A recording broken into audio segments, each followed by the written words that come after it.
پیروان عزیز، سلام و درود بر شما. تشکر زیاد که خیلی زیاد برای من کامنتاری میگذارید. امروز نوبت به نوبت به همش جواب داده میرویم. یکمین میخواهم برای یک سوال بسیار مهمی جواب دهم. یک پیروانی ما یا خواهر بگویم یا برادر، چون که نامشان نوشته نیست، نوشته کردین که خواهر عزیز، از کی شما به تاجیک بودنتان فخر میکنید؟ فکر کنم همیتو. و این فعالیتتون در اینترنت از کی شروع کردید؟ بیاید من برای شما یک کوتاه قصه میکنم که شما گوش کنید، شاید همین 100% جوابش باشد. خوب، اولا بار من زاده بخارای شریف هستم. با خودش که معلوم میشود که هستم. درست، ما در بخارای شریف گوناگون ملت ها داریم، گوناگون مردم داریم، گوناگون دین ها داریم. بخارای شریف همه چیز رو دارد، هنوزم دارد، نه اینکه فقط در تاریخ شنیدید. متاسفانه با یک کمی که پیشرفت کردن به این چی میگویم استانداردهای زمانوی کمی که عقب مانده است، اما درست است که همه مدرن است. خب زاده اینجا بودن نه با هر کس نصیب میکند، با ما نصیب کرده است. خدا به 100 بار شکر است. ما در بین بخارای شریف بزرگ شدیم، یعنی در همون مرکزی که کوینه شهر میگن که بسیار مهم است، در نزد حوض رشید بزرگ شدیم. خب همون روز من شروع کردم که فخر کنم که تاجیک هستم. هنوز 15 ساله بودم. از ته در ما بسیار دروازه بزرگ داشتیم که دایم درش باز بود. ما همین تو زندگی میکنیم. درست دهات نباشدم، در جای ما هم درها باز بود، یعنی همه به یکی دیگرش باور داشت و دروازه باز موندنم کسی نمیترسید. خب دروازه ما باز بود. یک دو مسافران از ایران میگذاشتن. من 15 ساله 16 ساله بودم. خب یک مردک داخل خانه ما شد و با زبان فارسی گفت که ببخشید اینجا و اینجا یک جا هست، کجا هست با ما نشان دهید. خب مادرم گفتن من کنم میروم، اما این دخترم برای شما نشان میدهد.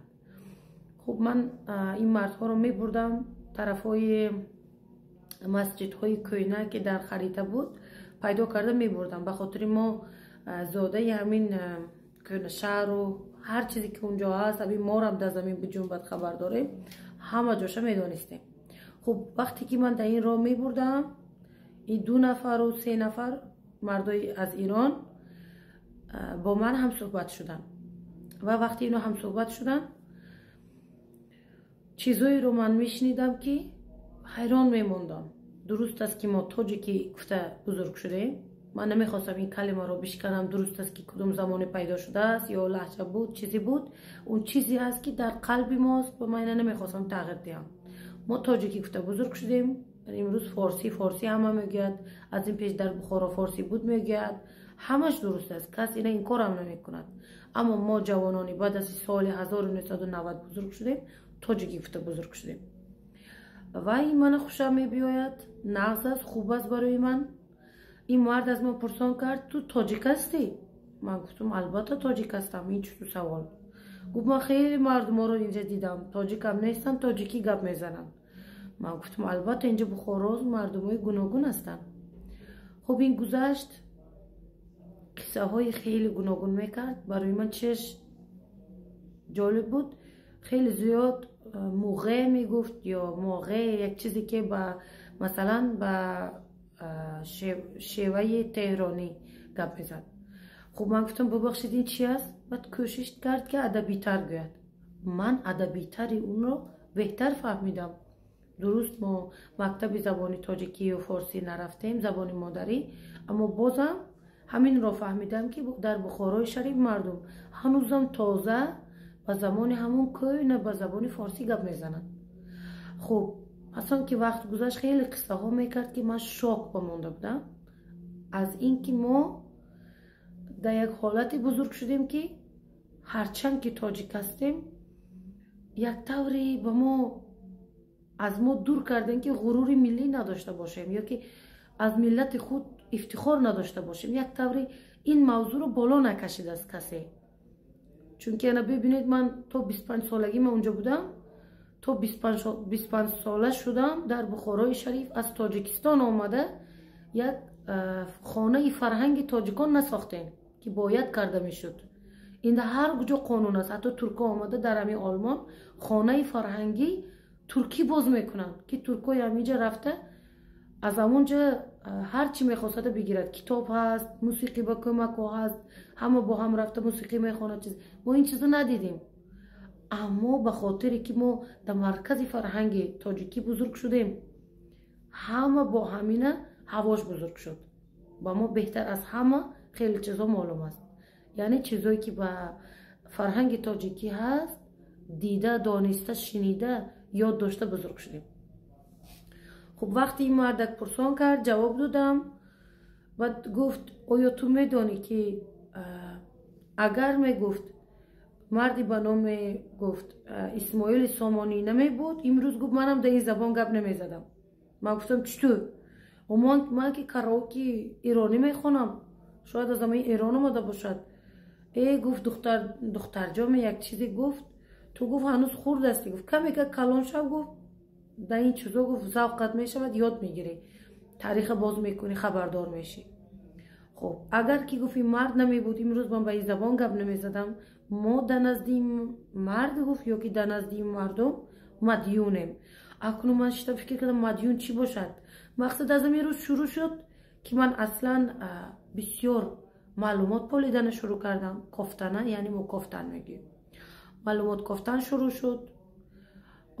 بسیار زمان گذشت، در بر گرفت مثلا یک 5 ماه 6 ماه خیلی چیزا پیدا کردم.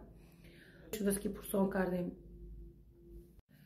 مقصد معلومات خیلی جمع کردم و از همینا معلوم شد که تماما کل خانواده همینطور رگی خون همش تاجیک است.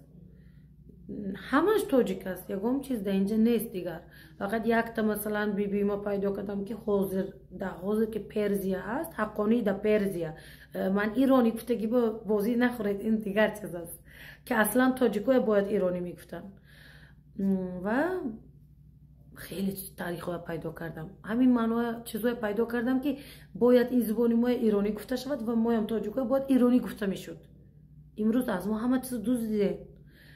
اکنون این وقتی شما میدونید چطور دیگه میشود زندگی کنید با این دروغ نمیشود. با همین خاطر از همون روزا دیگه شروع کردم. من 100% بسیار زیاد افتخار کردم که من تاجیک هستم. از همون روزا دیگه خیلی معلومات جمع کردم و من دانستم که از ما معلومات رو گرفته میگریختین. یعنی یک طور جاگا میداشتین، پوت میکردین. این چیز رو فهمیدم دیگه تمام. 18 ساله بودم دیگه شروع شد. کم کم دیگه فیسبوک پیدا شد و از همونجا اطلاعات جمع میکردم برای خودم، برای کسی نه، و کسی ضررم نرسد و عذرم نمیرسد. خب برای فرهنگ گفتم کدوم کارایی کنیم. خب دوستان عزیز، افتخار کردن از اون زمان شروع شد. افتخار که داشتیم در این موضوع گپ نمیرفت که وقتی تا که ما 16 17 18 ساله نشده بودم در این موضوع گپ نمیرفت و کسی دربارش گپ نمیزد. ما تاجیک بزرگ شدیم، همه تاجیک از بیبی بابا پدر مادرت هیچ سوال نیست. مثلا یگانه در همون جایایی که مثلا وقتی دخترها ازدواج میکردن، یعنی توی میشدن، زن و شوهر با مثلا خواستگار می آمد یا این موضوع با این در یادم است. زیاد من خود بودم میگفتن مثلا ای بی اونو تاجیک می مثلا، یا که کی باشد اینا، ای تاجیک نباشد تمام باز زبان نمیخواند یا چیزی میگفتن. با همین خاطر کوشش میکردن خانواده ما تاجیکو باشد. اما البته که زمان تغییر میکند، حالات ها فرق میکند، سیاست ها دیگر میشود، زندگی در جایی که چطور بود تغییر میکند، همش تغییر میکند. با خدا کی زور است همون در پیش میبیاید. فهمیدید؟ وقتی که معلوم شد که ما تاجیکا به قبل خود در این آخری 100 سال زور نیستیم دیگه، بیفایده است. ناخون خواهیده شدن هم فایده نیست، حرفا زیاد کردم هم فایده نیست. باید کدوم کاری انجام دادن در کار. من اینا فهمیدم، انالیز کردم، تحلیل کردم، یک تا گفتم. دیدم که در اینترنت خیلی چیزا رو دیدم برادر و خواهری که ما اصلا از تاجیکستانیا که ما کتی اصلا وصل بودن یکی بودن و بعد جدا شدن که اصلا تاجیکستان نام نداشت و بعد تاجیکستان شد، یعنی از خود ما هستن. اصلا دیدم که با ما مثل دشمن هستن. من اینا حس کردم در اینترنت میدروی از بس که همین تو نمیفهمم در اونجا چطور تربیه میکرده باشن جوانای مثل همین تو حمله میکند تا تا تا تا تا تا جنگ میکند تحقیرات مینویسد شما فروخته چیا فروخته در ما چی نمیدونیم چیا فروختیم کی فروخته است برای چی فروخته است زمین شما کی گرفته است کدام زمین کی از چی برای چی یعنی چی از ما شوک اونو گپ زده ایستادن. معلوم میشود که اونا شب روز تیار میکنن هم در اهل خانوادهشون گپ میزنن هم در مکتب. ایپی مگم گفتم اینو یک مینیسترство کلتوری نداره همین جوانای یاد دیان برای چی اینا ما دشمن که ما خون شیتایم یعنی خون حساب میشویم. این چیزای من دیدم حیران موندم. گفتم نه تو نمیشود. من اینا گویم که تو چیزی هستی تو در من گویی که من چیزی هستم حل نمیشد. تاجیکا اتفاق ندارن. یعنی این مسئله با من دیدم و دیدم که این در اینترنت برآمده و قبل خود همه بلاگری میکند کدوم کسی همه منفیت داشت که فقط پول پیدا کنن. دروغ میگفتن حاضر میگوین شب روز روسی گپ میزدن.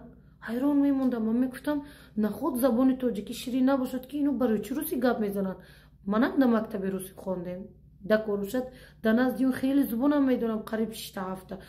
اکنون چی این بهترین شیرین ترین زبانی مادری است. کیف نمیکنیم اگم مثلا من فقط تاجیکی گوش کنم یا موسیقی کیف میکنم یا که وقتی 3-4 تا تاجیک شده گپ زنم منم قطع شده گپ زده میرم کیف میکنم. مثلا هر کس با یعنی تو میفهمید هر کس با طور خودش باشد خوب است. چرا باید مثل دیگران باشیم؟ منم این چیزا از خود دور کردم. تصور کنید مثل که یک مثل مور از خودش پوستش رو همین تو میکشد و میپرتاید. من همین تو کاره انجام دادم. از خودم گرفتم و دور انداختم. یعنی من گفتم نه من کی هستم همون میمونم تغییر نمیکنم. برای چی تغییر کنم؟ باقی در کار تغییر کند در من در کار نیست. من طوری که همون تاجیک هستم طوری که هستم طوری که گپ میزنم در مردم باید پسند بیایم. از بین سخن کردنم خیلی زبان ها رو گرفته هاو دادم در اون طرف. روسی نیست انگلیسی نیست کوشش کردم ترکی نباشد. عربی بسیار با سختی گرفته میپرتویم دیگر طرف به خاطر که بسیار تاثیر گذاشته است از طریق دین با ما اومده است. مثلا در بین گپم بسیار زیاد است. از کوشش کردنم دیگه انا همین قطر تازه شد زبان و تصور کنید امروز با من اگر گپ زدن ببینید این تازه ترین گپ زدن است. کوشش کردم اینو تغییر کنم و فعالیتم از سال 2008 به 12 بعد من یک صحیفه بخاری شریف باز کردم. خیلی اطلاعات فرهنگی میمونده اونجا که مردم تاجیکای دیگر شناس شود که خیلی کلش هم زمان کار نمیکرد. خب اینا تیار کردم دربارهش نوشتم. هر طوری که من در خانه گپ میزنم نوشتم که دیگه خبردار شون که لهجه ما چطور است. مثال خب بعد دیگه 2018 شروع شد. بسیار در این موضوع سخت گرفتم. من گفتم نه اینطور نمیشود. دیدم که خیلی سالها گذشته هستم این تاجیکو با یکی دیگرشون نمیتون مش پیشک برین می جنگن نمیفهمم. در اینترنت در جایی که اومده احترام کنی با یکی دیگر گپ زنی تو میگه چه ننویستی تو چه ننویستی. مگم همین است مسئله. در دنیا همه قدر دنیاوی موضوع هست که دربارهش گپ زنید. ادبیات من گپ زنید چیزی که ما نمیدونیم شما یاد دید. تاریخ من گپ زنید ما هم کیف کنیم شنیده. آدم که وقتی تاریخش میشنود یک طوری ناترستر میشود با افتخار میشود. اگر که دانید بگویید اینقدر زمین تلاش میکنید همین زمین گرفته چیکار میکنید. از همه موند رفت ابو بایی من موند رفت از شما یا از من هم میموند. شما امروز چیکار کردید سوال دادید؟ من خیلی کار کردم برای تاجیکان خیلی کارا کردم با دنیا تاجیکاش گپ زدم شت خیلی تو تحلیل کردیم خلاصه برآوردیم به تاجیکان دیگر رساندم. با پنشیری ها انا رفت آمد که دیدم چطور مثلا در یک معرکهشون شته برآمد از تاجیکانی بخورا کردم. کنید شما امتحانید اگر از دستتون نخواد نمیآید می بیاید اگر که خواسته بخواهید همین چیزا چون که نمیخواهید برآمد گپای خالی نزد مردم میگید فقط که هم وقت خود هم وقت دیگران ضایع میکنید. مقصد دیگه من همین فعالیتم شروع کردم خدا به صد بار شکر کم یا زیاد از برآمدهای من خیلی چیزا تغییر شد. من چندین بار در نوارهام گفتم و امروز هم تغییر می شود. امروز شما که اگر اینو میبینید خیلی چیزا تغییر میکنید. اصلا که کی باشید همینطور ماندگیتون بهتر است و در دیگاه هم دست نزنید همونش هم بهتر است. با لباسی کس، با زبانی کس، با افتی کس، تئوری کس، تاریخی کس، عموما در نزدیکای کس کار نداشته باشید. که شما اگر تاجیک هستید فقط از خودتون افتخار کنید، کوشش کنید در هر جا هستید فخر کنید تاجیک باشید، یک نقش نگاری تاجیکی فهمید، لهجه های تاجیکی یاد گیرید بهتر است. یک تویش میگوید تو چی با نانا میگی نانا درست نیست، خب منم که نمیگم اوچه درست نیست. اوچیش چی است؟ ما نمیم خنده میکنیم، مثلا اوچه اگه جا آمده است میگیم، وقتی اونو خنده میکردن که نانا، خودمون نانا ما میدونیم که توچ از کجا آمدگی است. مثلا در وقت زمان که باکتری یا سوگدیه بودگی است، رگ خون گریچسکی دارن مثلا در اونو هم حاضر نانا است، در ما هم است. مون در رفتگی زمین مقدس مادرمون هیکل پرستابه میفتگی است، در ما زمان موندگی است. ما نانا میگیم، در اندراب نانا میگن، در پنشیر نانا میگن. تاجیکای اصل که همین تو از پیشش کی بروید همین تو اکنون تعریف نکنم چیکار میکنند. تاجیکایی که اصل هم نانا میگن، خب اکنون دیگهش هم اصل نیستن، اونم تاجیک هستن. همین لهجه باید یاد بگیریم، احترام کنیم. و منم جالب است، انا ما یک روز شنیدم یک طوری میگفتیم بو از کجا برآمدگی است؟ بی میگفتن مثلا شنیدم. خب جالب دیگه، اینا باید یاد بگیریم. تمام این درست است، این درست نیست، این گپو در کار نیست. اکنون که دیگه در 100 سال آخر اینا همینطور تربیت گرفت جوانا، مون دل مردم رو نشکنید. اگر که شما میخواید اینو گفتارش تغییر کند، کارهای کلان انجام دهید. بروید پیش کلان کشورتون بگویید ما تاجیک هستیم، بیایید برای تاجیکا مکتب باز میکنیم، بیایید این کارا میکنیم. همین تو تاثیر نگذارونید دیگه تغییر نمیشود. با شما این تو گفتناتو فقط دنیا ناامید میشود، تاجیکا ناامید میشود. یک تویش من هستم که خیلی در پشتش استاد هستم، در اینترنت بحثا میشود. در نظرم فعالیت من فایده دارد و هرچی سوال دارید، هرچی گفتنی دارید مرحمت نویسید. در هر کجا من گفتیم تاجیکان دنیا مرحمت بیایید نویسید. اگر شود درباره شهرتون گید، درباره لهجهتون گپ زنید، گفته روید دیگه. شما نگید ما از کجا میدونید؟ این تو اهل شدم در کار است، اتفاق در کار است.